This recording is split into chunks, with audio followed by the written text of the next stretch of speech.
ইসলামের দৃষ্টিতে শবে বরাত উদযাপন করা কতটুকু বৈধ এবং সময় সাপেক্ষে শাবান মাসের করণীয় কি হতে পারে, উল্লেখিত বিষয়গুলোকে সামনে রেখে সংক্ষিপ্ত সময়ে এক তথ্যবহুল সংক্ষিপ্ত আলোচনা বিবরণের চেষ্টা করব ইনশাআল্লাহুল আজিজ।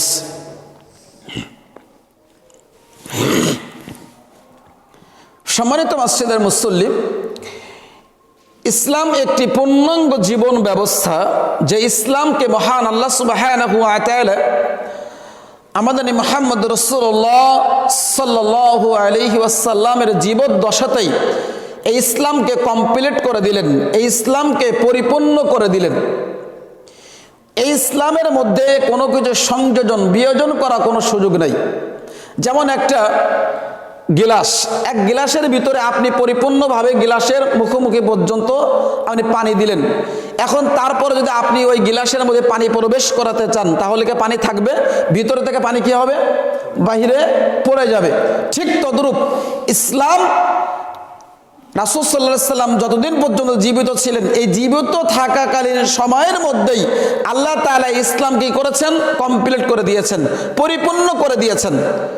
আর এই ইসলামের মধ্যে যখনই আপনি কোনো কিছু প্রবেশ করাতে চাইবেন, কোনো কিছু আপনি ঢোকাতে চাইবেন, সেটাই কি হবে? বাতিল বলে গণ্য হবে। কারণ আল্লাহ তাআলা ইসলামকে কমপ্লিট করে দিলেন, পরিপূর্ণ করে দিলেন। এটা আল্লাহ বলছেন সূরা মাইদা 3 নম্বর আয়াতে, আল ইয়াউমা আকমালতু লাকুম দীনাকুম ওয়া আতমামতু আলাইকুম নি'মাতি ওয়া রাদিতু লাকুমুল ইসলাম দীনা। পৃথিবীর মানুষ শুনে রাখো, আমি মহান রব তোমাদের জন্য তোমাদের এই ইসলামকে আমি দিন হিসেবে মনোনীত করে দিলাম, তোমাদের প্রতি আমার নিয়ামতকে সম্পূর্ণ করলাম, এমনকি এই দিনকে তোমাদের জন্য মনোনীত করে দিলাম।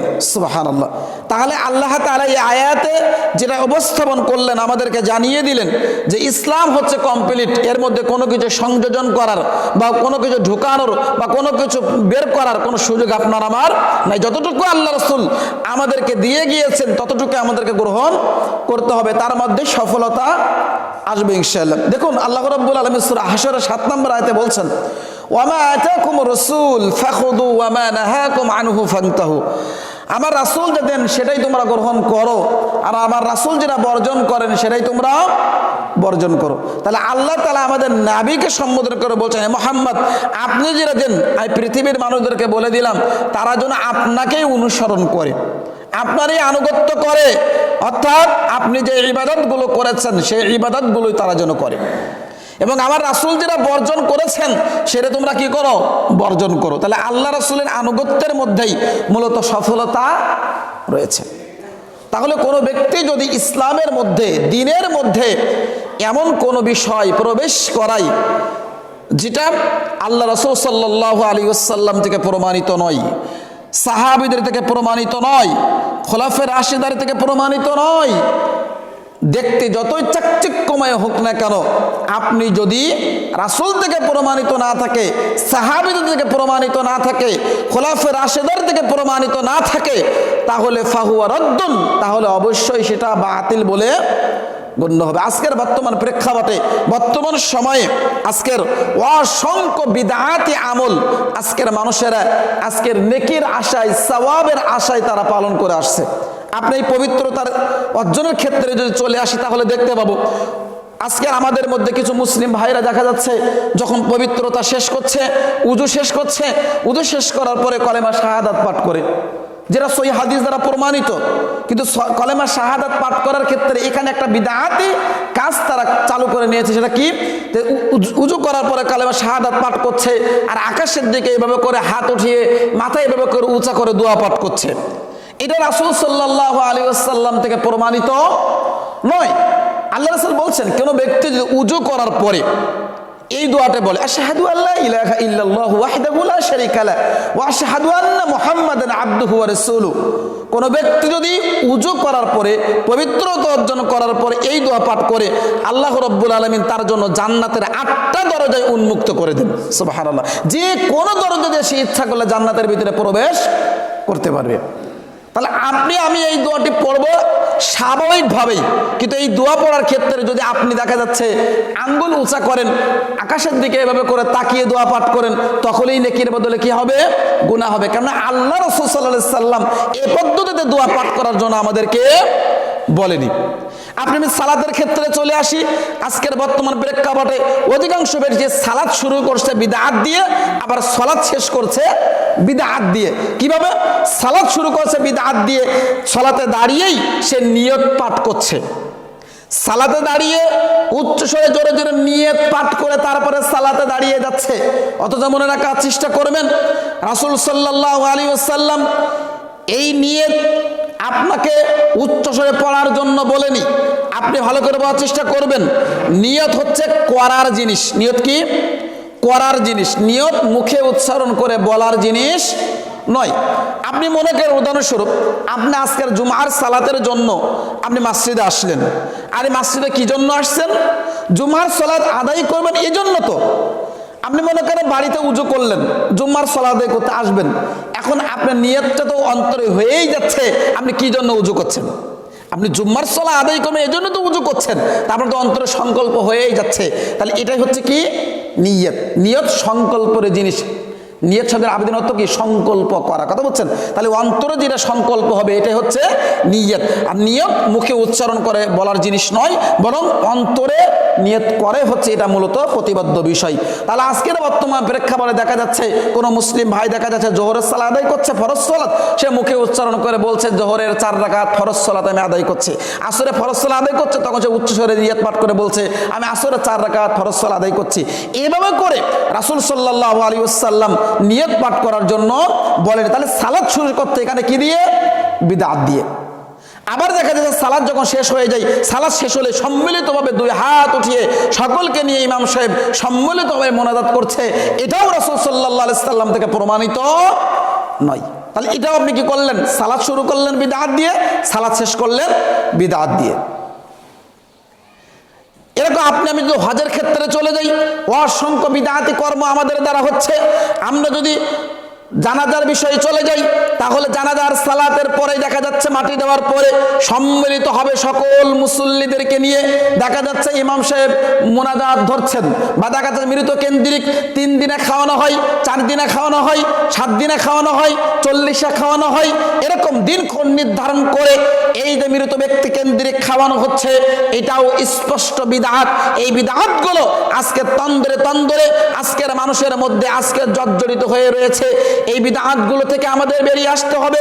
আজকের শবে মিরাজ উদযাপন করছে, আজকের শবে বরাত উদযাপন করে, আজকের ঈদে মিলাদুন নবী উদযাপন করে, এরকম অসংখ্য বিদআতি কর্ম মুসলিম উম্মাহ নেকের আশায় ইবাদত মনে করে, আমল মনে করে তারা পালন করে আসছে। আর এই সকল বিদআতগুলো আপনার সমাজের বুকে প্রতিষ্ঠিত হোক, এই প্রতিষ্ঠিত হওয়ার জন্য সমাজের বুকে যারা ইন্ধন জুগিয়ে যাচ্ছেন তারা হচ্ছেন তথাকথিত এক শ্রেণীর ভ্রান্ত নামদারি হুজুর। তারা বিভিন্ন যুক্তি দিয়ে মানুষদেরকে বোঝানোর চেষ্টা করে এ সকল বিষয়গুলো জায়েজ। তারা দেখবেন উদাহরণ দিবে, রাসূলের যুগে তো মাইক ছিল না, তাহলে এটা বিদআত। রাসূলের যুগে তো মোবাইল ছিল না, মোবাইল চালানো বিদআত। রাসূলের যুগে তো ফ্যান ছিল না, এটা বিদআত।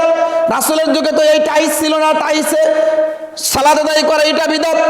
এরকম ভাবে বিভিন্ন যুক্তি দিয়ে তারা বিদআতকে প্রতিষ্ঠা করার চেষ্টা করতে চাই। মনে রাখার চেষ্টা করবেন, এগুলো মূলত আবিধানিক অর্থে বিদআত, কিন্তু শরঈ অর্থে এগুলো বিদআত নয়। কেন? বিদআতের সংজ্ঞাটা আপনাকে আগে বুঝতে হবে। বিদআতের সংজ্ঞা না বোঝারই কারণে এই বিষয়গুলো তাদের মুখ থেকে আমরা অহরহ শুনতে পাই। আল্লাহ রাসূল কি বলছেন? বিদআত বলা হয় এই বিষয়টিকে যেটা রাসূল সাল্লাল্লাহু আলাইহি ওয়াসাল্লাম থেকে প্রমাণিত নয়, সাহাবীদের থেকে প্রমাণিত নয়, খোলাফায়ে রাশিদার থেকে প্রমাণিত নয়, কিন্তু কেউ যদি সেই কাজটি ইবাদত মনে করে নেকির আশায় করে, সওয়াবের আশায় করে, তাহলে ফাহুয়া রাদ্দুন, তাহলে সেটা কি হবে? বাতিল। তাহলে এখন আমি যে মোবাইল চালাচ্ছি, আমি কি এই আশা পোষণ করি মোবাইল চালালে আমার 10 নেকি হবে? আমি মাইকে কথা বললে আমার 20 নেকি হবে, এটাকে আমি নিয়ত করি? আমি ফ্যান চালালে ফ্যানের বাতাসের মাধ্যমে আমি আরাম নিচ্ছি, এর মাধ্যমে ফ্যান চালালে আমার বিষ নেকি হবে, এটাকে আমি নিয়ত করি? জি না, এর মাধ্যমে আমরা কি করছি? উপকার সাধন হচ্ছে, আমাদের কল্যাণ হচ্ছে। যে কল্যাণগুলো, উপকারগুলো মুসলিম সম্প্রদায়ের লোক নিচ্ছে, ইহুদি সম্প্রদায়, খ্রিস্টান সম্প্রদায়, বৌদ্ধ সম্প্রদায়, পৃথিবীর সকল সেক্টরে মানুষ এই কল্যাণগুলো তারা উপভোগ করছে। কিন্তু যখনই আপনার নিয়তটা হয়ে যাবে ফ্যান চালালে 20 নেকি পাওয়া যাবে, মাইকে কথা বললে 20 নেকি পাওয়া যাবে, মোবাইল চালালে 10 নেকি পাওয়া যাবে, তখন এটা কি হয়ে যাবে? বিদআত হয়ে যাবে।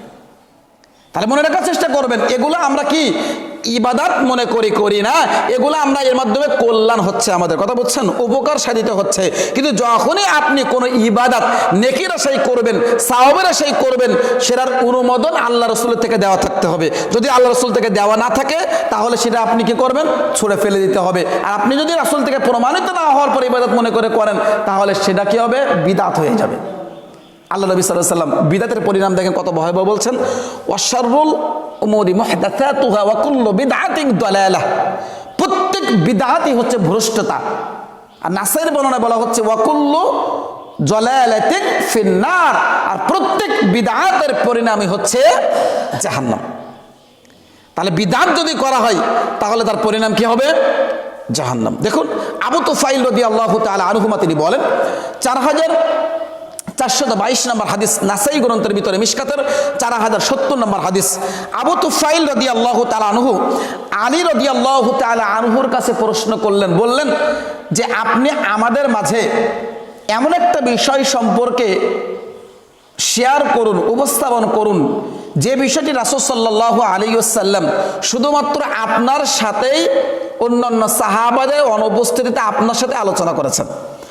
তো আলী রাদিয়াল্লাহু তাআলা আনহু বলছিলেন যে আল্লাহ নবী সাল্লাল্লাহু আলাইহি ওয়াসাল্লাম একদিন অন্যান্য সাহাবীদের অনুপস্থিতিতে শুধুমাত্র আমার সাথেই একটা বিষয় উপস্থাপন করলেন, শেয়ার করলেন, বললেন, হ্যাঁ আলী শোনো, আল্লাহ সুবহানাহু ওয়া তাআলা ওই সকল ব্যক্তির উপরে লানত বর্ষণ করেন, আল্লাহ রাব্বুল আলামিন ওই শ্রেণীর ব্যক্তিদের উপরে অভিসম্পাত করেছেন যে শ্রেণীর ব্যক্তিরা কোনো কিছু যখন জবহ করে তখন তারা আল্লাহ রাব্বুল আলামিনের নাম নেয় না, আল্লাহর নামে পশু জবহ করে না যারা, তাদের উপরে আল্লাহর লানত। তাহলে যারা আজকের বিভিন্ন খানকার নামে, পীরের নামে, মাজারের নামে যারা আজকের পশু জবহ করছে, এই পশু জবহ যারা করে, এই গোশত খাওয়া যেমন হারাম, ঠিক তদ্রূপ এই শ্রেণীর ব্যক্তির সাথে সম্পৃক্ত থেকে যে যারা, তাদের উপরে আল্লাহ লানত বর্ষণ করেন। তাহলে যখনই কোনো পশু আপনি জবহ করবেন, এটা হাঁস, মুরগি, গরু, ছাগল, হালাল বস্তু যেটাই হোক না কেন, জবহ করার পূর্বেই আপনাকে আল্লাহ রাব্বুল আলামিনের নাম স্মরণ করেই জবহ করতে হবে। এরপর আল্লাহ নবী সাল্লাল্লাহু আলাইহি ওয়াসাল্লাম আলী রাদিয়াল্লাহু তাআলা আনহুকে তিনি বলছে, আলী শোনো, আল্লাহ রাব্বুল আলামিন ওই শ্রেণীর ব্যক্তিদের উপরে অভিশাপ করেছেন যারা বিদআতকে আশ্রয় দেয়, যারা বিদআতকে আশ্রয় দেয়, ওই শ্রেণীর ব্যক্তিদের প্রতিও আল্লাহ রাব্বুল আলামিন লানত বর্ষণ করেন। তাহলে আপনার চোখের সামনে কোনো মুসলিম ভাই বিদআতি কর্ম করছে, আপনার সামনেই কোনো মুসলিম দিনী বোন বিদআতি কর্ম করছে, মুসলিম হিসেবে আপনার নৈতিক দায়িত্ব সেই বিদআতের বিষয়গুলো তাকে অবহিত করা। যদি আপনি না করে তাহলে আল্লাহ আপনার প্রতি লানত বর্ষণ করবেন। আপনি মনে করছেন সমাজের বুকে এই বিশাল বিদআত প্রতিষ্ঠা রয়েছে, থাকুক না, এগুলো যদি বলতে যাই তাহলে আরো সমাজে ফাটল সৃষ্টি হতে পারে, সমাজে আরো দ্বিধাদ্বন্দ্ব লেগে যেতে পারে, মানুষের ভিতরে ঝগড়া পেঁচাদ লাগতে পারে। আমি বিদআত জেনেছি, আমি নিজে থেকেই কি করব? পরিহার করব, আর কারোর বলবো না। না, আপনি জেনেছেন, ঠিক আপনার দায়িত্ব হচ্ছে আপনার অধীনস্থ যারা আছে তাদেরকে এই বিদআত বিষয়ে অবহিত করা। আমি আজকের মসজিদের খতিব, শুধু আমি যে দাওয়াতি কাজ করব এটাই মনে করে আমরা সাধারণ মানুষ এটাই উপলব্ধি করে নিয়েছি। আমরা মনে করি মসজিদের ইমামরাই, আলেম যারা সমাজে রয়েছে তারাই শুধুমাত্র দাওয়াতি কাজ করবে, আর কেউ দাওয়াতি কাজ করবে না। জি না, প্রত্যেকেই আমরা দায়িত্বশীল, প্রত্যেকেই আমরা দায়িত্বশীল। কেমন? আমি মসজিদের ইমাম, আমি খতিব, আমি মসজিদের এই সমাজের যারা অধীনস্থ যারা আছে তাদেরকে আমি দাওয়াতি কাজ করছি, এটার দায়িত্ব সম্পর্কে কাল কিয়ামতে আমার জিজ্ঞাসা করা হবে। আপনি আপনার পরিবারের প্রধান, আপনার পরিবারে আপনি ইসলামের বিধিবিধানগুলো মানে কিনা এই বিষয়ে দাওয়াত দিয়েছেন কিনা, আপনার পরিবারের সদস্যরা সালাত আদায় করে কিনা, আপনার পরিবারের সদস্যরা পরিপূর্ণ পর্দা করে কিনা, এই বিষয়ে আপনাকে কাল কিয়ামতের মাঠে জিজ্ঞাসা করা হবে, কারণ আপনি পরিবারের প্রধান। তাহলে আমরা প্রত্যেকেই কিন্তু কি দায়িত্বশীল, কথা বলছেন, স্ব দায়িত্ব সম্পর্কে কাল কিয়ামতের মাঠে আমাদের কি করতে হবে, মহান রব আল্লাহ রাব্বুল আলামিনের কাছে জবাবদিহি করতে হবে। এজন্য বলতে চাচ্ছিলাম যে বিদআতকে কখনো আশ্রয় দেওয়া যাবে না, প্রশ্রয় দেওয়া যাবে না। সামাজিকভাবে তাদের সাথে যতটুকু সম্পর্ক রাখার প্রয়োজন সম্পর্ক আপনি রাখবেন, কিন্তু আপনার সামনে যদি সে বিদআত করে কোনো মুসলিম ভাই, তাহলে সাথে সাথেই আপনার নৈতিক দায়িত্ব হচ্ছে সেই বিদআতের বিষয়গুলো সম্পর্কে তাকে অবহিত করা, তাকে ধরিয়ে দেওয়া। ইব্রাহিম আত-তাইমি রাহিমাহুল্লাহ রাদিয়াল্লাহু তাআলা বর্ণিত, তিনি বলছেন সহিহুল বুখারী গ্রন্থের 3172 নম্বর হাদিস, আলী রাদিয়াল্লাহু তাআলা আনহু তিনি বলেন, নিশ্চয়ই যে শ্রেণীর ব্যক্তিরা বিদআতি কর্ম করে, নিশ্চয়ই যারা বিদআতি কাজ করে, আল্লাহ রাব্বুল আলামিন তাদের উপর অভিশাপ করেন। 2, তাদের উপরে ফেরেশতারা অভিশাপ করেন। 3, সমস্ত মুমিন নেক বান্দাবান্দি যারা আছে তারাও ওই বিদআতকারীর উপরে লানত বর্ষণ করেন। 4, যারা বিদআতি কর্ম করে তাদের ফরজ ইবাদত কবুল হয় না, নফল ইবাদত কবুল হয় না। এবার নেন আপনি কি করবেন? বাক্যগুলো তো আলী রাদিয়াল্লাহু তাআলা আনহু বলেছেন, যারা বিদআতি কর্ম করে তাদের ফরজ ইবাদত কবুল হয় না, নফল ইবাদতও কবুল হয় না। যারা বিদআতি কর্ম করে আল্লাহ তাদের উপর লানত বর্ষণ করেন, ফেরেশতারা লানত বর্ষণ করেন, এমনকি নেক বান্দা বান্দী যারা তারাও লানত বর্ষণ করেন এই বিদআতিকারীর উপরে। সাহাল ইবনে সাদ রাদিয়াল্লাহু তাআলা আনহু তিনি বলেন, রাসূল সাল্লাল্লাহু আলাইহি ওয়াসাল্লাম সহিহুল বুখারীর 6583 নম্বর হাদিসের ভিতরে তিনি বলছেন, বিচারের কাঠগড়াতে কিয়ামতের দিন সর্বপ্রথম আমি হাউজে কাউসারের কাছে হাজির হব এবং সেখানে যে ব্যক্তি প্রবেশ করবে, যে ব্যক্তি যাবে, সে পানি পান করার সুযোগ পাবে। আর যে ব্যক্তি একবার এই হাউজে কাউসারে পানি পান করবে সে কখনোই আর পিপাসিত হবে না। এরপরে আল্লাহ নবী সাল্লাল্লাহু আলাইহি ওয়াসাল্লাম বলছেন, এমন তো অবস্থায় কিছু লোক আসবে আমার নিকটে, বা কিছু দল আমার নিকটে আসবে, যাদেরকে দেখে আমি মুহাম্মদ সাল্লাল্লাহু আলাইহি ওয়াসাল্লাম চিনতে পারবো যে তারা আমার উম্মত এবং আমি তাদের নেই মুহাম্মদ রাসূলুল্লাহ সাল্লাল্লাহু আলাইহি ওয়াসাল্লাম, তারাও চিনতে পারবে, আমিও চিনতে পারবো। তখনই আল্লাহ বলছেন আমার মাঝে এবং তাদের মাঝে একটা প্রতিবন্ধকতা দাঁড় করিয়ে দেওয়া হবে, একটা প্রাচীর দাঁড় করিয়ে দেওয়া হবে। আল্লাহ নবী বলবেন, হে রব্বুল আলামিন, তারা তো আমার উম্মত, আপনি কেন আমার মাঝে এবং তাদের মাঝে একটা প্রাচীর দাঁড় করিয়ে দিলেন, প্রতিবন্ধকতা দাঁড় করিয়ে দিলেন? তখন আল্লাহ নবী বললেন, হে মুহাম্মদ, আপনি শোনেন, আপনি জানেন না আপনি যখন মারা গিয়েছেন আপনার মৃত্যুর পরে আপনার দিনের মধ্যে ইরান নতুন নতুন বিষয় তারা প্রবেশ ঘটিয়েছে, নতুন নতুন বিষয় তারা দিনের মধ্যে প্রবেশ করে ইবাদত মনে করে আমল করেছে। তখন আল্লাহ নবী কথা শোনা মাত্রই তখন তাদেরকে বলবেন, দূর হও, দূর হও, তোমরা এখান থেকে দূর হয়ে যাও। এভাবে ধিক্কার জানিয়ে এই সকল বিদআতি কর্মকারী যারা ব্যক্তি রয়েছে তাদেরকে এভাবে করে ধিক্কার জানিয়ে তাদেরকে তাড়িয়ে দেওয়া হবে। ভাইজান, আপনাকে বলতে চাচ্ছিলাম, তাহলে এই হাদিসের আলোকে বোঝা যায় যারা বিদআতি কর্ম করে তারা কিয়ামতের মাঠে হাউজে কাউসারে পানি পান করাতে পারবে না, হাউজে কাউসারে পানি পান করা থেকে তারা বঞ্চিত হবে। দেখুন, তাহলে বিদআতি কর্ম যদি আপনি আমি করি তাহলে কয়েকটি খারাপ দিক এই হাদিসগুলোর আলোকে আমরা উপলব্ধি করলাম। এক, যদি বিদআতি কর্ম করা হয় তাহলে যারা বিদআতি কর্ম করবে আল্লাহ তাদের উপরে লানত বর্ষণ করেন, ফেরেশতারা লানত বর্ষণ করেন, এমনকি সমস্ত নেক বান্দা বান্দিরা তাদের উপর লানত বর্ষণ করেন। 2, যদি যারা বিদআত করে তাদের ফরজ নফল ইবাদত আল্লাহ কবুল করেন না। 3, যারা বিদআতি কর্ম করে তাদের হাউজে কাউসারে পানি পান করা থেকে তারা কিয়ামতের মাঠে বঞ্চিত হবে। 4, যারা বিদআত করে রাসূল সাল্লাল্লাহু আলাইহি ওয়াসাল্লাম কাল কিয়ামতের মাঠে তাদের জন্য শাফাআত করবে না। 5, যারা বিদআতি কর্ম করে তাদের পরিণাম হচ্ছে জাহান্নাম। তাহলে কতগুলো খারাপ বিষয় বললাম। তাহলে যে কোনো মূল্যে আমাদেরকে বিদআতি কর্ম পরিহার করতে হবে। এখন আসেন,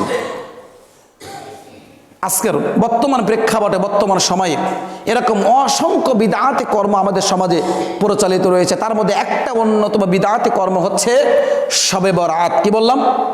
শবে বরাত নামক একটা বিদআতি কর্ম আমাদের সমাজে বহুল প্রচলিত, প্রবাহমান রয়েছে। এই শাবান মাসের, এখন আরবিতে কোন মাস?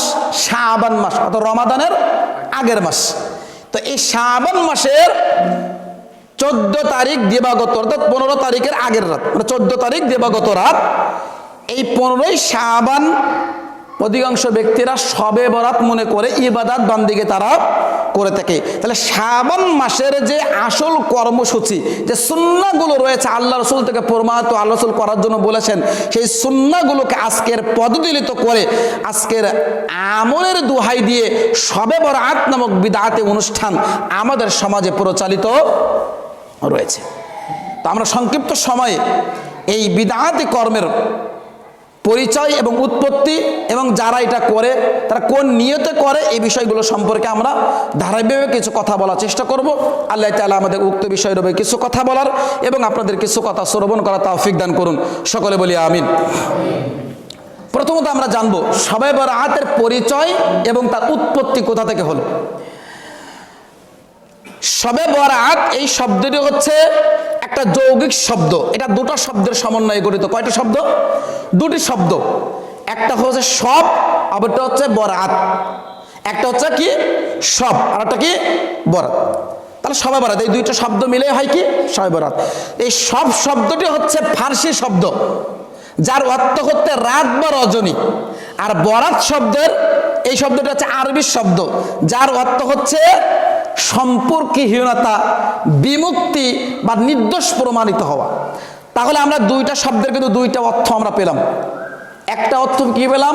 সব শব্দের অর্থ রাত বা রজনী। আর বরাত শব্দের অর্থ আমরা জানলাম সম্পর্কহীনতা, বিমুক্তি, নির্দোষ প্রমাণিত হওয়া। তিনটা অর্থ পেলাম। এখন আপনি যদি দুইটা শব্দকে একসাথে করেন, শবে বরাত একসাথে করে যদি আপনি অর্থ করতে যান, তাহলে অর্থ দাঁড়াবে সম্পর্কহীনতার রাত বা বিমুক্তির রাত, এরকম অর্থ দাঁড়াবে। কথা বলতে, বা নির্দোষ প্রমাণিত হওয়ার রাত, এটা কোনো অর্থ আমরা পেলাম। আচ্ছা, কিন্তু দুঃখজনক সত্য এই, আজকের বাংলাদেশের বুকে বাংলায় একাডেমি ব্যবহারিক বাংলা অভিধানে এই শবে বরাতের এই শব্দটিকে তারা বিকৃতি ঘটিয়ে তারা অর্থ করেছে যে পাপ মুক্তের রাত বা ভাগ্য রজনীর রাত বা তাকদীরের রাত, এই তারা অর্থ করেছে। অথচ আমরা অর্থ কি জানলাম? সম্পর্কহীনতার রাত, বিমুক্তির রাত, এটাকে আমি অর্থ জেনেছি। অথচ তারা অর্থ দেখেন বিকৃতি ঘটিয়ে বলছে পাপ মুক্তের রাত বা ভাগ্য রজনীর রাত বা তাকদীরের রাত। অর্থ কিভাবে চেঞ্জ করেছে? এখানে কয়েকটি গুরুত্বপূর্ণ বিষয় রয়েছে। এক নম্বর, আপনি বাংলাদেশ ডিকশনারি আছে, এই ডিকশনারিতে গিয়ে বাড়ি থেকে আপনি দেখবেন ভালো করে যে শবে, শব আর বরাত এই দুইটার অর্থ কি আসছে। শবে বরাত এই দুটো শব্দ একসাথে আপনি ওয়ার্ড দেখেন, কোথাও আপনি পাপ মুক্তের রাত বা ভাগ্য রজনীর রাত এটা আপনি পাবেন না। কিন্তু বাংলায় একই ব্যবহারিক অভিধানে তারা এটা অর্থ বিকৃতি ঘটিয়ে পাপ মুক্তির রাত, ভাগ্য রজনীর রাত এটা উল্লেখ করেছে। অথচ আমরা ইতিপূর্বে জানলাম এর অর্থ মূলত কি দাঁড়াচ্ছে? সম্পর্কহীনতার রাত, বিমুক্তির রাত ইত্যাদি। দ্বিতীয় কথা হচ্ছে, কুরআন এবং হাদিসে কোথাও শবে বরাত এই শব্দটি উল্লেখ আসেনি। কোথাও আপনি দেখাতে পারবেন না। হাদিসে কি আসছে? লাইলাতুন নিসফি মিন শাবান, 14ই শাবান দিবাগত রাত, এটাই আরবিতে আসছে। কিন্তু এই নামটা তারা পরিবর্তন করে নাম দিয়েছে কি? শবে বরাত। তৃতীয়ত, আমরা এমন করে হাদিসে দেখতে পাইনি রাসূল সাল্লাল্লাহু আলাইহি ওয়াসাল্লামের যুগে কেউ এই শব্দটি ব্যবহার করেছেন। সাহাবীদের সময়ে কোন সাহাবীরাও এই শব্দটিকে ব্যবহার করেছেন, বা তার পরবর্তী যুগে তাবেঈ যুগ যখন আসলো, তাবেঈর যুগে কেউ করলো এরকম প্রমাণ কেউ পাওয়া যায় না। বা তারপরের যুগ তাবেঈনের যুগ যখন আসলো, তখনও কোন তাবেঈনগণ শবে বরাত এই শব্দটি ব্যবহার করেছেন এরকম কোন একটা দলিল আমরা প্রমাণ পাই না। বরং 4র্থ শতাব্দীর শেষ পর্যন্ত কোনো বিদ্বান এই শব্দটির ব্যবহার করেনি। বরং 5ম শতাব্দীর শুরুর দিকে গিয়ে কতিপয় কিছু বিদ্বান এই লাইলাতুন নিসফি মিন শাবান এই নামটা পরিবর্তন করে তারা কি করলো? শবে বরাত করলো। শুধু তাই নয়, 448 হিজরিতে জেরুজালেমের বাইতুল মুকাদ্দাস মসজিদে কিছু ভ্রান্ত আলেমদের পৃষ্ঠপোষকতায় সহযোগিতায় সেই তৎকালীন সময়ে 448 হিজরিতে বাইতুল মুকাদ্দাস মসজিদে 100 রাকাত সালাতুল আউফিয়া নামে সালাত ভ্রান্ত আলেমরা চালু করলো।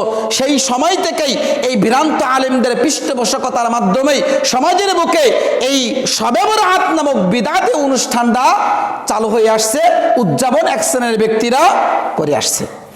এটাই মূলত শবে বরাতের পরিচয়, উৎপত্তি, এটা তো আমরা জানলাম। এখন এই শবে বরাত যারা উদযাপন করে, এখানে তাদের কিছু ধর্মীয় ভিত্তি আছে, কথা বুঝছেন? কিছু কি রয়েছে? ধর্মীয় ভিত্তি তাদের এখানে কিছু কাজ করে। তারা মনে করে এই রাত্রিতে এই বিষয়গুলো ঘটতে থাকে, যেটা আমরা পয়েন্ট আকারে আপনাদের মাঝে ইনশাল্লাহ আলোচনা করব। যারা শবে বরাত উদযাপন করছেন, তাদের 1 নাম্বার ধর্মীয় ভিত্তিটা কি? তারা মনে করে যে 14ই শাবান দিবাগত রাত হচ্ছে কুরআন নাজিলের রাত। কথা বুঝতে পারছেন? তাদের আকীদা কি? যে 14ই শাবান দিবাগত রাতই হচ্ছে মহাগ্রন্থ আল কুরআন, এই রাত্রিতে আল্লাহ তাআলা নাজিল করেছেন, অবতীর্ণ করেছেন। এটা তাদের অন্যতম একটা বিশ্বাস। আর এর প্রেক্ষিতে তারা দলিল হিসেবে কোরআনের 2টা আয়াত পেশ করেন। কয়টা? 2টা। সূরা দুখান আয়াত নাম্বার 3 এবং 4। আল্লাহ এখানে বলছেন, ইন্না আনজালনাহু ফি লাইলাতিন মুবারাকা, পৃথিবীর মানুষ শুনে রাখো, নিশ্চয় আমি মহান রব মহাগ্রন্থ আল কুরআনকে নাজিল করেছি এক বরকতময় রজনীতে। ইন্না কুন্না মুনজিরিন, নিশ্চয় আমি মহান রব সতর্ককারী। ফিহা ইফরাকু কুল্লু আমরিন হাকিম, নিশ্চয়ই এই রাতেই প্রত্যেক গুরুত্বপূর্ণ বিষয় লিপিবদ্ধ করা হয়, স্থিরীকৃত হয়। তাহলে প্রথম আয়াতে জানলাম যে আল্লাহ বলছেন পৃথিবীর মানুষ শুনে রাখো, নিশ্চয়ই মহান রব মহাগ্রন্থ আল কোরআনকে নাজিল করলাম এক মহামান্বিত রাতে। সেই মহামান্বিত রাত কোনটি সেটা আমাদের সকলেরই কিন্তু জানা। সেই মহামান্বিত রাত হচ্ছে রমাজান মাসের রাতে। কথা বুঝেন নাই? সেটা কোন মাসে কোরআন নাজিল হয়েছে? কোন মাসে? রমাদান মাসে।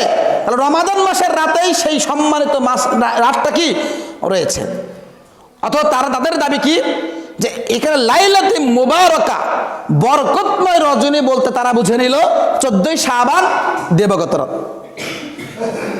এই আয়াতের ব্যাখ্যায় একজন বিখ্যাত তাবি ইকরামা রাহিমাহুল্লাহ, শুধুমাত্র তিনি এই মতটা দিয়েছেন।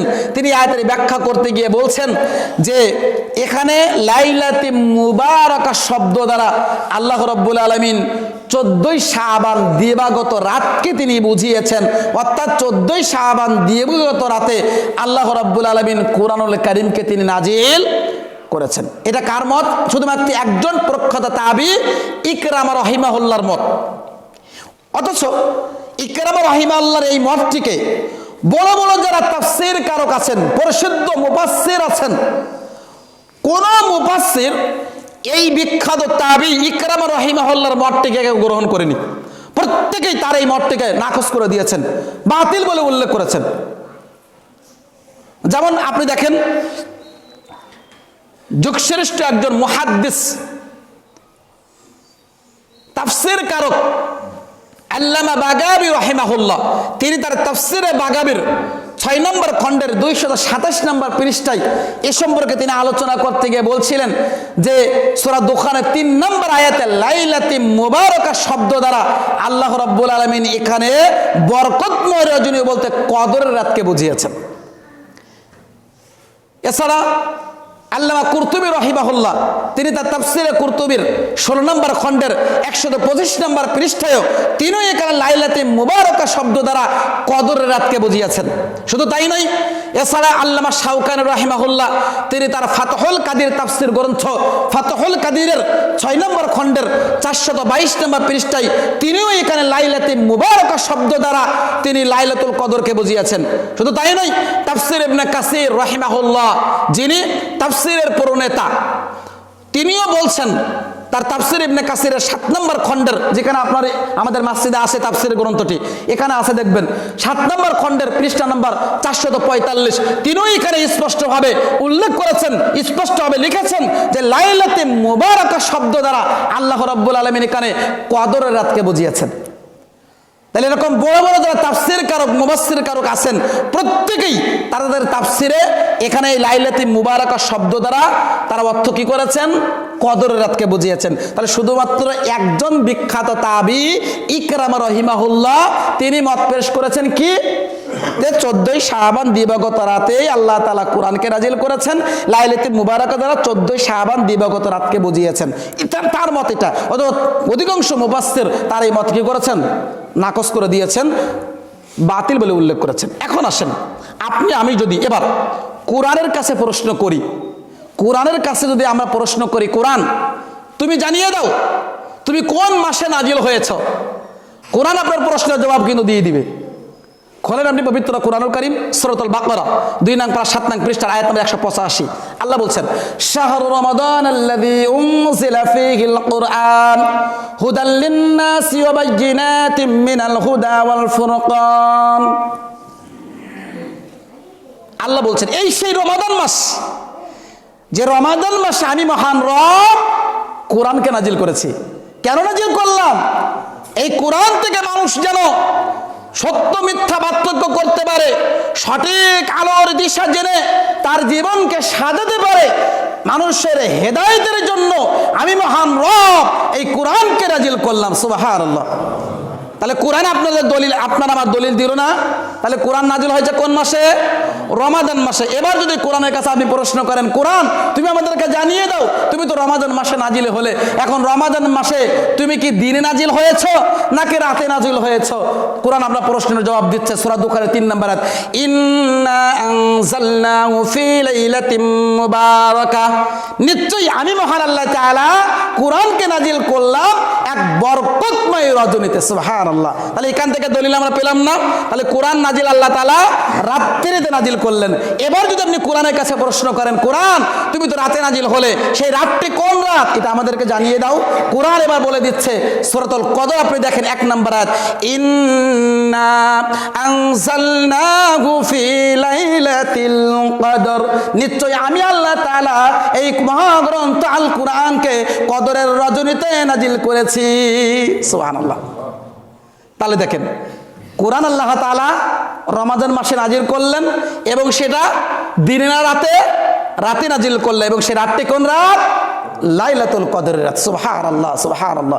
তাহলে আমরা এখান থেকে কোরআনের আয়াত থেকে দলিল পেয়ে যাচ্ছি যে কোরআন নাজিলের মাস হচ্ছে রমাদান মাস, সেটা হচ্ছে লাইলাতুল কদরের রাতে আল্লাহ কোরআন নাজিল করেছেন। শুধুমাত্র ইকরামা রহিমাহুল্লাহ একজন বিখ্যাত তাবি তিনি মত দিচ্ছেন যে লাইলাতুল মুবারাকা দ্বারা আল্লাহ তাআলা 14 শাবান দিবাগত রাতকে বুঝিয়েছেন।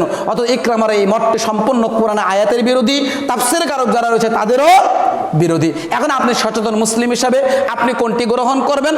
আপনার কাছে প্রশ্ন ছুড়ে দিলাম, আপনি উপলব্ধি করার চেষ্টা করুন। আল্লাহ আমাদের সবাইকে সঠিক বিষয় অনুধাবন করার তৌফিক দান করুন। সকলে বলি আমিন। সম্মানিত মসজিদের মুসল্লি, এবার আসি আমরা যারা শবে বরাত উদযাপন করে তাদের 2 নম্বর ধর্মীয় ভিত্তি কি? তারা মনে করে 14ই শাবান দিবাগত রাতে মহান রব বান্দার গুনাহ খাতাকে মোচন করে দেয়, মহান রব বান্দার পাপগুলোকে মোচন করে দেয়। এই জন্য দেখবেন যখন 14ই শাবান দিবাগত রাত এসে আমাদের ভিতরে আগমন করে, তখনই 14ই শাবান দিবাগত রাতে যুবক ভাইদেরকে, মুরব্বীদেরকে, মা বোনেদেরকে সুন্দরভাবে গোসল করে আতর সুগন্ধি মেখে দেখা যাচ্ছে আপনার জায়নামাজ নিয়ে, তাসবিহ দানা নিয়ে তারা মসজিদে সালাতের জন্য চলে যাই। 100 রাকাত সালাতুল আউফিয়া সালাত আদায় করতে হবে, যে সালাত আদায় করলে নাকি জীবনের যাবতীয় আগের পরে সমস্ত পাপ মহান আল্লাহ রাব্বুল আলামিন নাকি ক্ষমা করে দেন। অথচ এত গুরুত্বপূর্ণ একটা সালাত, যেটা সালাত রাসূল আদায় করেছেন, এরকম কোনো প্রমাণ পাওয়া যায় না। এমন একটা রাত যে রাতে আল্লাহ রাসূল সাল্লাল্লাহু আলাইহি ওয়াসাল্লাম স্পেশাল ভাবে তিনি ইবাদত বন্দেগী করেছেন, গুনাহ খাতা মোচনের জন্য, পাপ মোচনের জন্য ক্ষমা প্রার্থনা করেছেন, এরকম কোনো বর্ণনা আমরা পাই না। অথচ আজকের যারা 5 ওয়াক্ত সালাত আদায় করে না, মসজিদের দিকে একটু ফিরেও তাকাই না, দেখা যাচ্ছে এই রাত্রে তাদের ইবাদত পালনের ব্যাপারে ধুম পড়ে যায়। ফরজ সালাত আল্লাহ ফরজ করলেন ইবাদত, সেই সালাত আদায়ের খবর নেই, কিন্তু দেখা যাচ্ছে 14ই শাবান দিবাগত রাত যখনই আসে তখনই দেখা যাচ্ছে 100 রাকাত সালাতুল আউফিয়া সালাত আদায় করতে হবে। এই সালাত আদায় করলে উপকার কি হবে? উপকার নাকি আগের পরের সমস্ত পাপ আল্লাহ ক্ষমা করে দিবেন।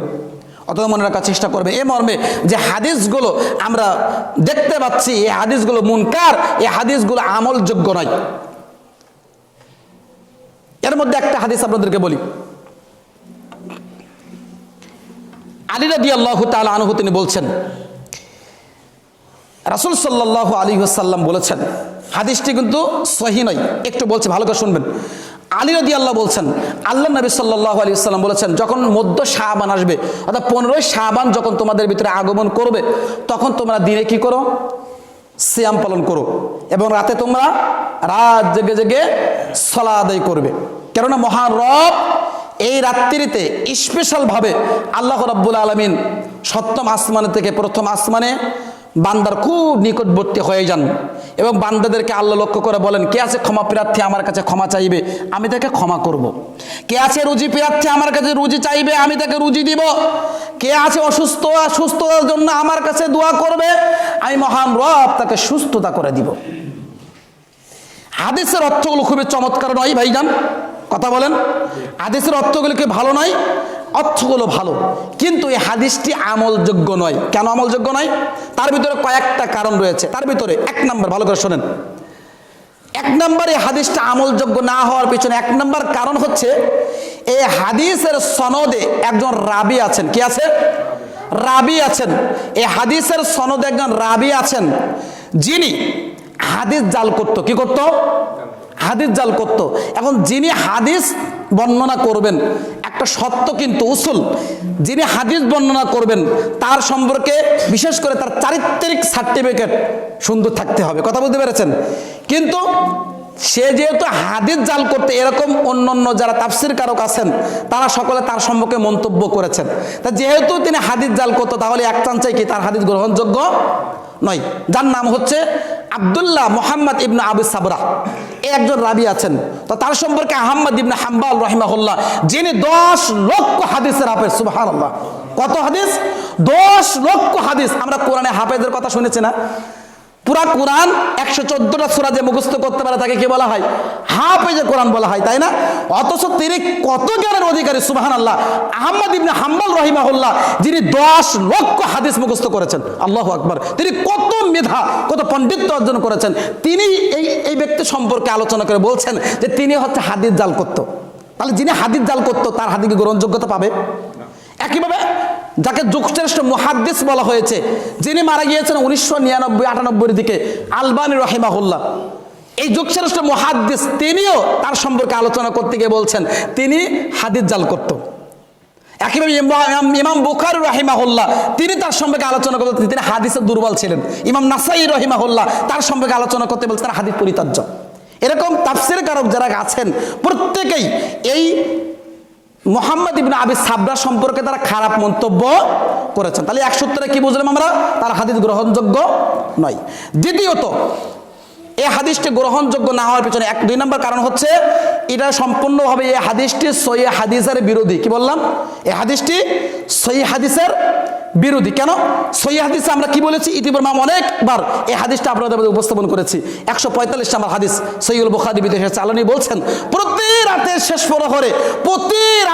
প্রহরে মহান রব আল্লাহ রাব্বুল আলামিন সপ্তম আসমান থেকে প্রথম আসমানে অবতরণ করে বান্দাদেরকে বলতে থাকে, কে আছে আমাকে ডাকবে, আমি মহান রব তাকে আমি তার ডাকে সাড়া দিব। কে আছে ক্ষমা প্রার্থী, আমাকে ক্ষমা চাইবে, আমি মহান রব তাকে ক্ষমা করে দিব। কে আছে আমার নিকট কিছু চাইবে, আমি মহান রব তাকে তাই প্রদান করব। অথচ আগের যে হাদিসটা আমরা বললাম, ওই হাদিসে কি বলা হয়েছে?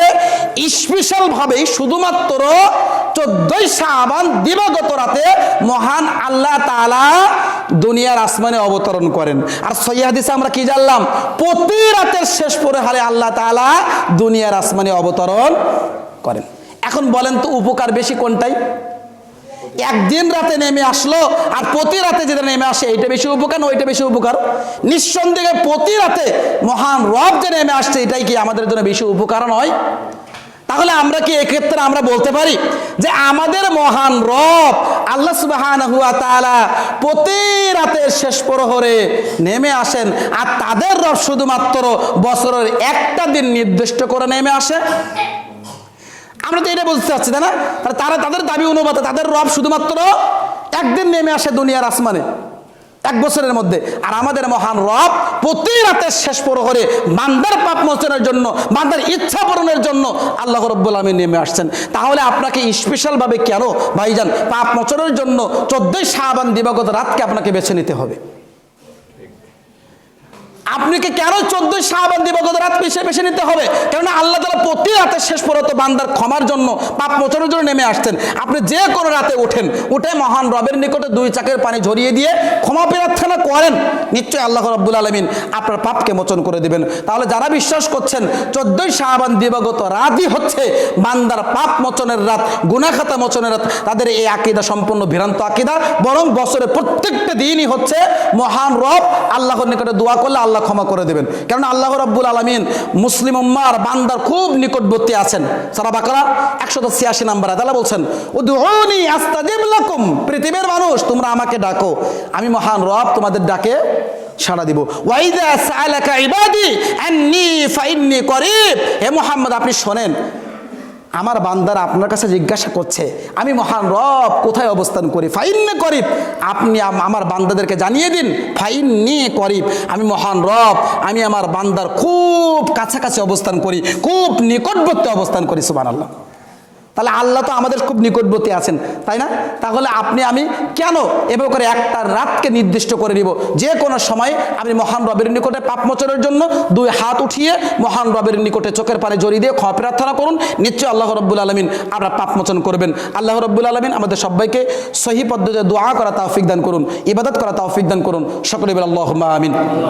সম্মানিত মাসজিদের মুসল্লি, এবার আসেন 3 নম্বর, যারা শবে বরাত উদযাপন করে তাদের 3 নম্বর ধর্মীয় ভিত্তি হচ্ছে তাদের বিশ্বাস এই 14 শাবান দিবাগত রাতে মহান আল্লাহ সুবহানাহু ওয়া তাআলা মানুষের আগামী 1 বছরের ভালো মন্দের তাকদীর এই রাত্রিতে লিপিবদ্ধ করেন।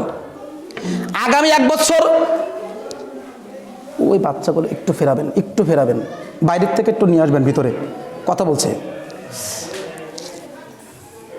আগামী 1 বছর মানুষ কি খাওয়া দাওয়া করবে, একজন মানুষ কোথায় তার বিবাহ বন্ধনে আবদ্ধ হবে, কোন তারিখে সে মৃত্যুবরণ করবে, তার জীবনের যাবতীয় বিষয়াদি, ব্যবসা বাণিজ্যে কত টাকা লোকসান হবে, কত টাকা লাভ হবে, কত টাকা সম্পদের সে মালিক হবে, এই বিধিবিধানগুলো সব কিছু আল্লাহ রাব্বুল আলামিন 14 শাবান দিবাগত রাতে আল্লাহ রাব্বুল আলামিন এই বিষয়গুলো লিপিবদ্ধ করেন মর্মে আমাদের সমাজে এই কথাটি প্রচলিত আছে। আচ্ছা ভাই একটু বলেন তো, যদি 14 শাবান দিবাগত রাতে মানুষের আগামী 1 বছর ভালো মন্দের তাকদীর লিপিবদ্ধ হয়, তাহলে লাইলাতুল কদরের রাতে কি হয়?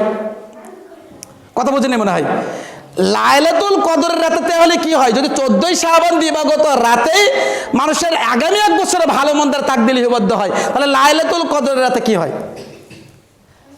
মূলত লাইলাতুল কদরের রাতেই মূলত আগামী 1 বছর ভালো মন্দের তাকদীর লিপিবদ্ধ করা হয়। সুবহানাল্লাহ। অথচ ওই রাতের কথা তারা ওই রাত থেকে উঠিয়ে নিয়ে তারা 14 শাবান দিবাগত রাত তারা উল্লেখ করছে। আল্লাহ রাব্বুল আলামিন যখন আসমান জমি সৃষ্টি করলেন, প্রত্যেক ব্যক্তির রিজিক কিন্তু আল্লাহ রাব্বুল আলামিন তাকদীর কিন্তু কি করেছেন? লিপিবদ্ধ করেছেন। সেটা লাই মাহফুজে সংরক্ষিত আছে। কথা বলছেন? আর যখন লাইলাতুল কদর আছে রমাদান মাসের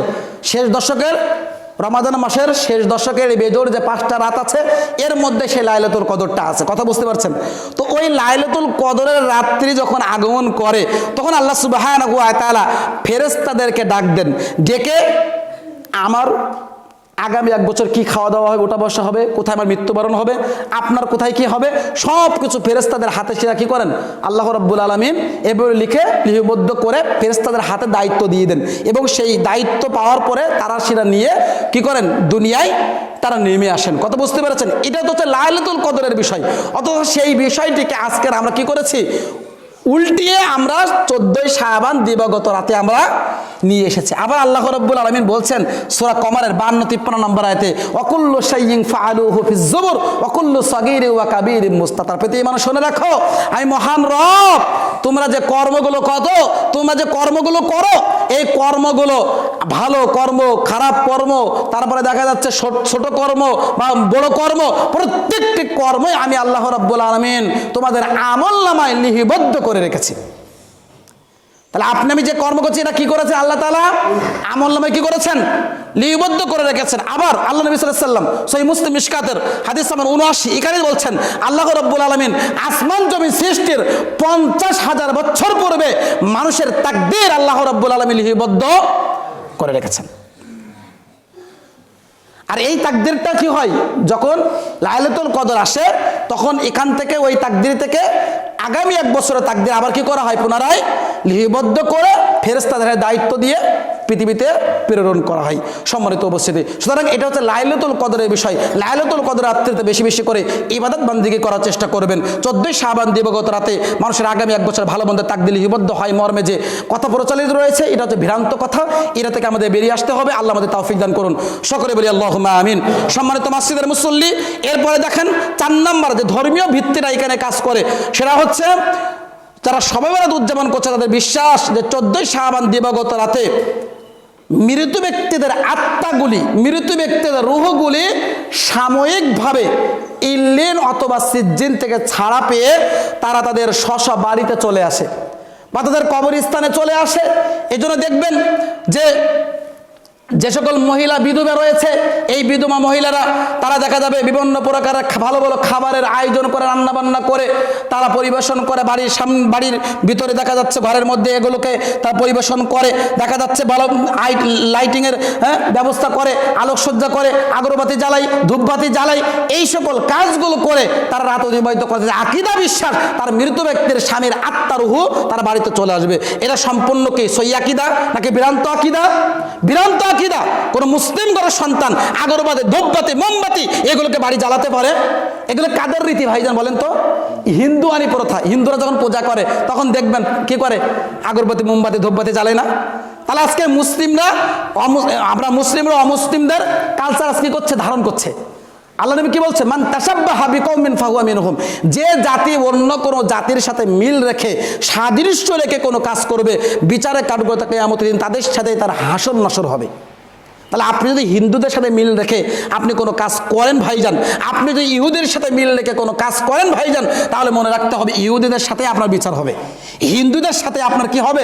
কাল কিয়ামতের মাঠে বিচার হবে। একথা আমি বলি, আল্লাহ নবী বলেছেন, 1450 বছর পূর্বে বলে গিয়েছেন।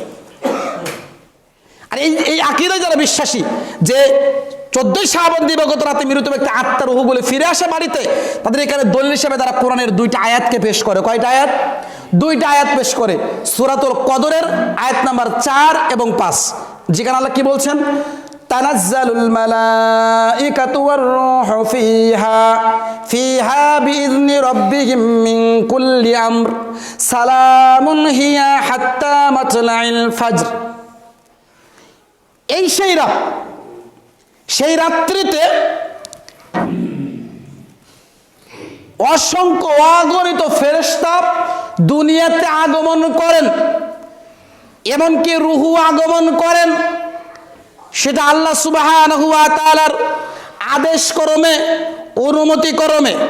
সালামুন হিয়া হাত্তা মাতলাইল ফজর, এবং এই রাতে শুধু চলমান থাকে শান্তি আর শান্তি।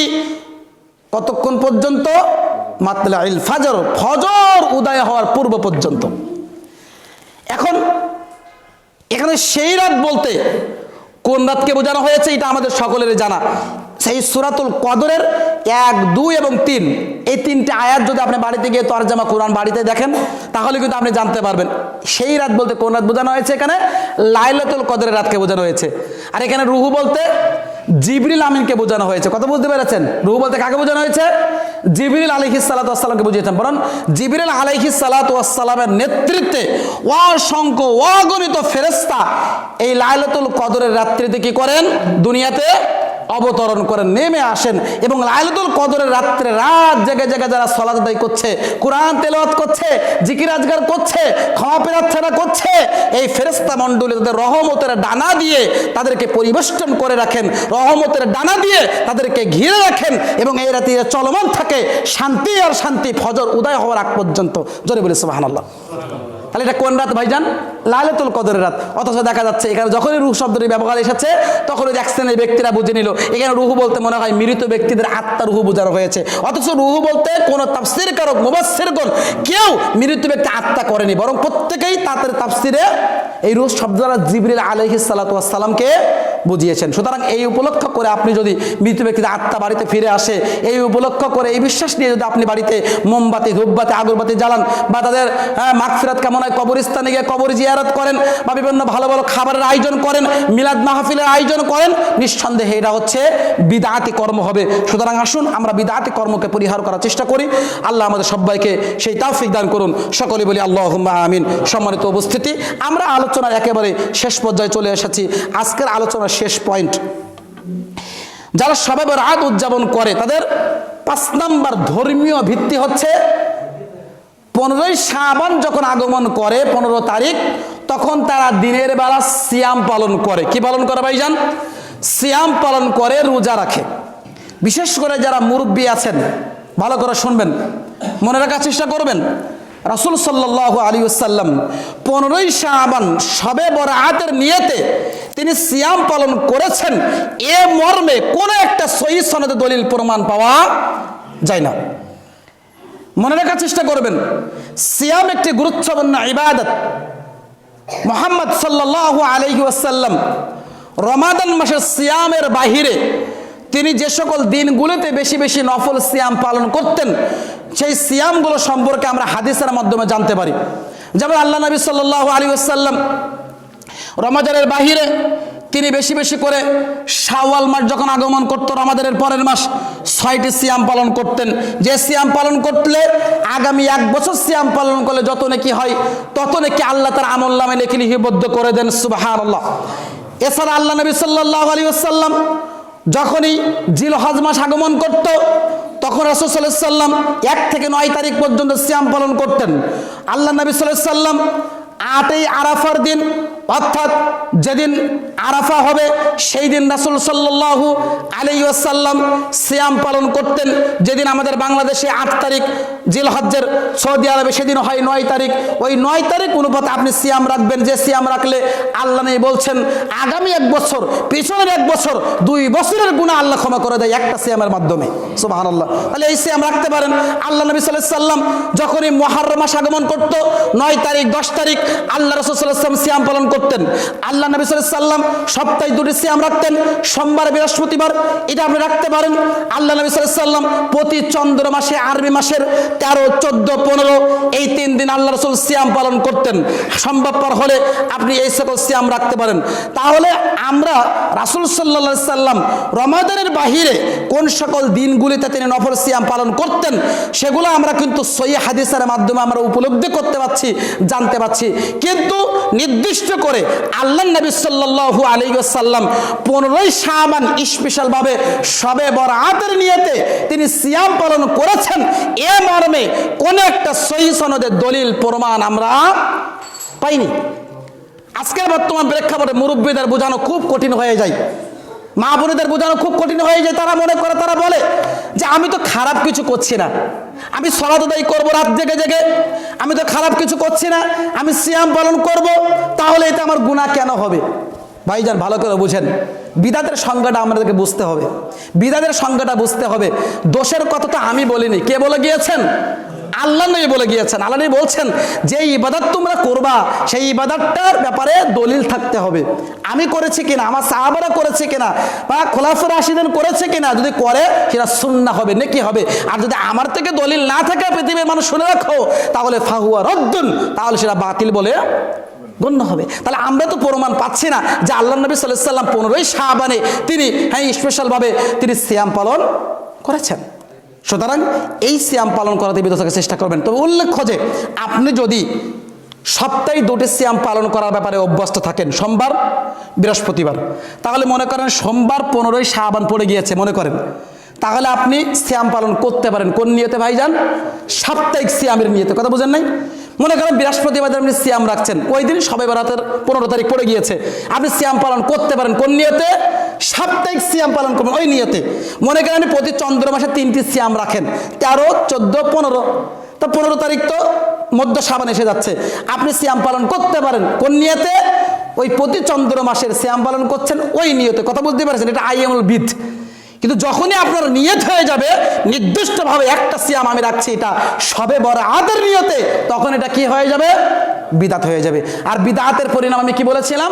ওয়াকুল্লু বিদআতিন দালালা ওয়াকুল্লু দালালাতিন ফিন্নার। প্রত্যেক বিদআতই হচ্ছে ভ্রষ্টতা, আর প্রত্যেক বিদআতের পরিণাম হলো জাহান্নাম। তাহলে একটা সিয়ামে আপনাকে জাহান্নামে নিয়ে যাওয়ার জন্যই যথেষ্ট হয়ে যাবে ভাইজান। এই জন্য আমরা যে সকল দিনে সিয়াম পালন করব সেটার জন্য রাসূল সাল্লাল্লাহু আলাইহি ওয়াসাল্লামের দেওয়া থাকে, তার মাধ্যমে সফলতা পাবেন ইনশাআল্লাহ।